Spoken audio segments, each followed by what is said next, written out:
Sobat One Pride, saya Fransino Tirta, CEO dari PT One Pride untuk Indonesia.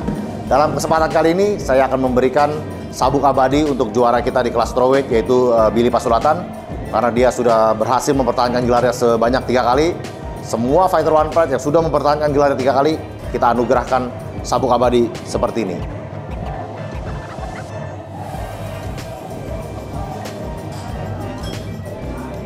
Kami agak ketinggalan dalam memberikan sabuk abadi ini karena malam ini Billy akan mempertahankan gelarnya untuk yang kelima kali.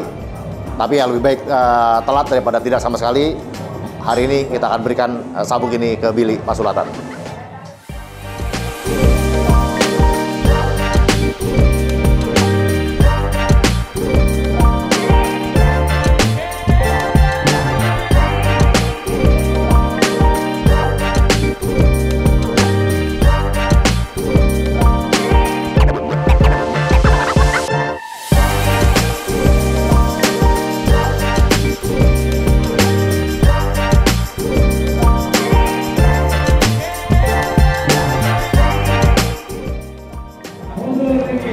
Mantap.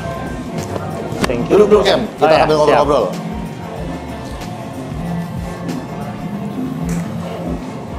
Gimana keadaannya, Billy? Sehat, pasti sudah sangat ready untuk malam ini.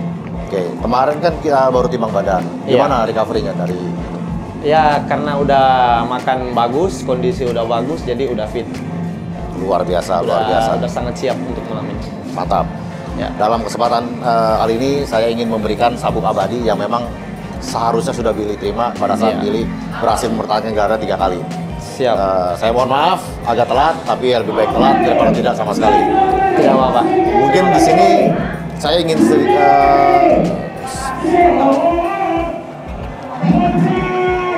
ini sabuknya. Terima kasih. Saya pasangin ya. Saya belum pernah pasangin Billy nih. Saya belum pernah pasangin Billy. Billy pada pesana. Sorry, di pinggangnya saja.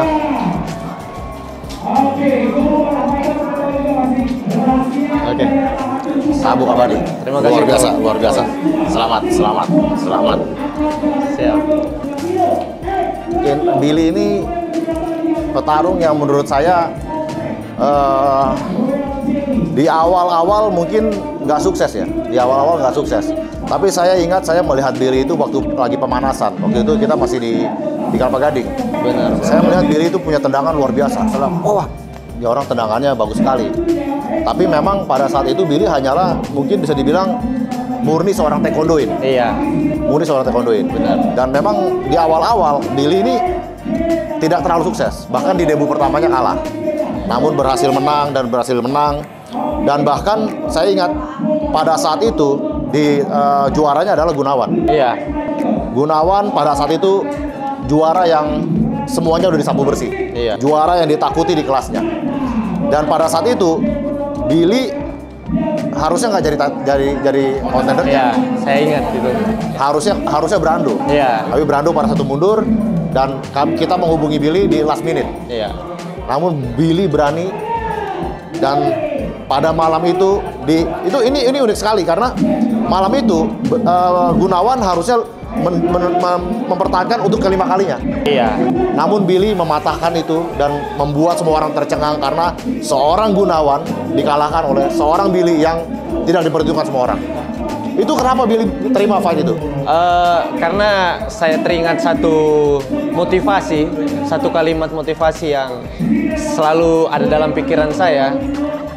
Kalau mencoba 50% bisa berhasil, 50% bisa tidak. Kalau tidak mencoba, otomatis 100% pasti sudah tidak bisa atau bisa dibilang gagal. Jadi saya mengambil kesempatan itu dengan harapan kalau menang syukur, kalau tidak menang syukur. Tetapi dengan optimis saya sudah berlatih dengan giat, dengan penuh semangat dan ya banyak yang sudah saya korbankan. Saya yakin saya pasti menang ketika melawan seorang juara dan risiko itu saya ambil. Seperti itu, Bro. Luar biasa sekali dan saya selalu setuju fortune favors the brave. Pada hari itu Billy tidak diperhitungkan, bahkan kami pun tidak memperhitungkan. Tapi Billy dengan sangat berani menerima tantangan dari juara dan mengalahkannya. Namun pada saat Billy jadi juara, sebenarnya Billy itu dianggap dipandang sebelah mata. Saya ingat lawan Anda Brando itu langsung berkoar-koar. Iya, saya ingat juga, ingat sekali. Gimana rivalitas Anda dengan Brando? Untuk saat ini, apa yang waktu Pada saat itu? Karena pada saat itu tuh Anda pernah dikalahkan oleh Brando. Pada saat itu memang masih teringat oleh saya bahwa Brando itu terlalu percaya diri ya. Karena dia berpikir pernah mengalahkan saya waktu itu. Namun saya kembali bukan dengan Billy yang dulu waktu itu. Dan pemikiran Brando itu saya patahkan bahwa dia itu salah dalam menilai saya waktu itu dan ketika melawan dia. Dan bukan hanya salah, Nabi Billy membuktikan dengan menendang KO Brando. Luar biasa sekali tendangannya itu. Pada saat itu viral dengan nama ekor naga. Walaupun pada saat itu sebenarnya ada surprise. Tapi menurut saya ekor naga jauh lebih keren. Dan itu menjadi sangat viral karena itu benar-benar membungkam Brando yang berkoar-koar bahwa Anda hanya juara numpang lewat. Tapi ternyata nggak numpang lewat karena Brando adalah petarung pertama yang Anda kalahkan untuk title defense. Ya, benar. Petarung kedua, Ahmad Sofyan. Ahmad Sofyan. Masih ingat gimana ceritanya itu? Wah, dia juga terlalu banyak koar-koar juga seperti Brando.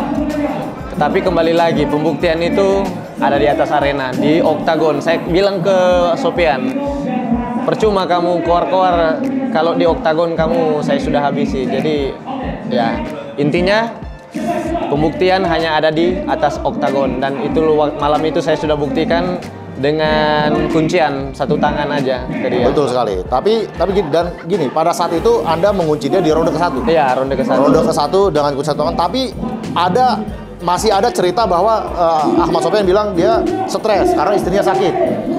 Sehingga orang-orang mikirnya Billy hoki lagi nih karena lawannya stres. Sehingga para penantang di kelas itu masih memandang Billy dengan sebelah mata juga. Nah, benar. Walaupun cuma satu ronde dengan satu tangan juga.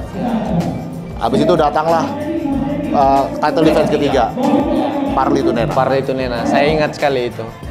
Memang waktu itu persiapan saya memang tidak semaksimal waktu lawan-lawan sebelumnya karena terhalang dengan ya sesuatu dan lain hal. Tetapi waktu itu saya tetap latihan. Tapi banyak sekali ya yang mengganggu dalam situasi latihan.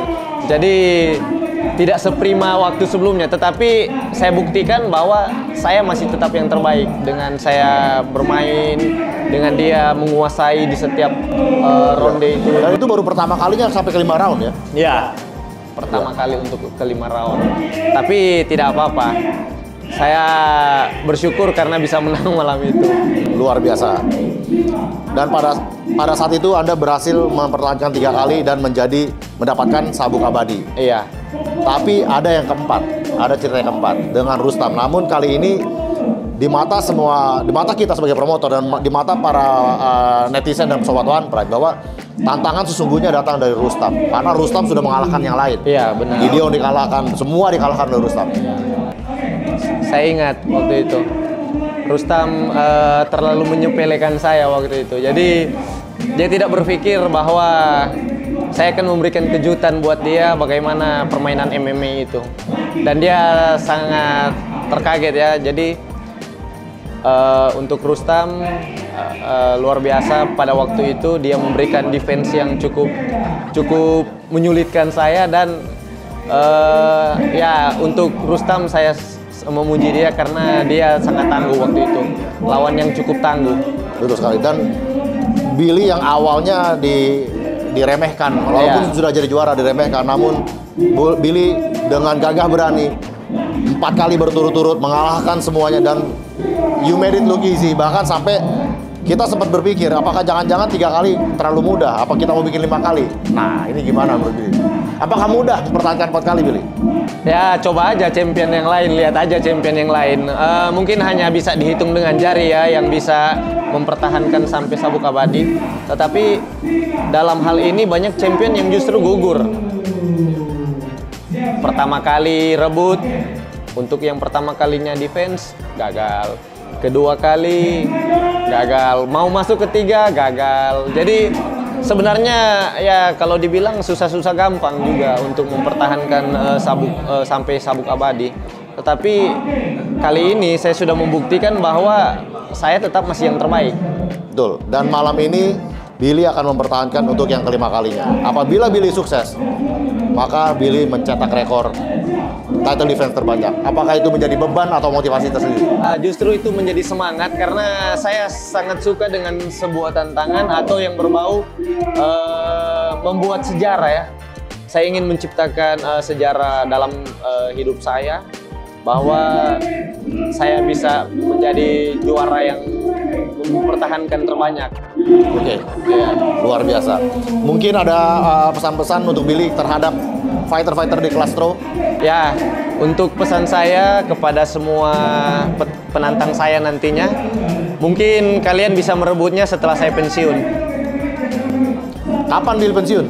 Ya, mungkin nanti aja, lihat aja nanti kapan pensiun. Intinya untuk saat ini belum ada yang bisa. Nanti pensiun baru kalian bisa ambil sabuknya. Siap. Harapan Billy untuk One Pride ke depannya gimana? Harapan saya One Pride semakin hebat, semakin lebih luas lagi untuk fight-nya dan semakin terkenal. Intinya One Pride akan menjadi the best MMA di Indonesia. Bahkan bukan cuma di Indonesia, saya harapkan sampai keluar UFC dan banyak lagi. Intinya. Siap. Terima kasih. Selamat atas sabuk abadinya dan selamat bertanding nanti malam. Thank you, bro.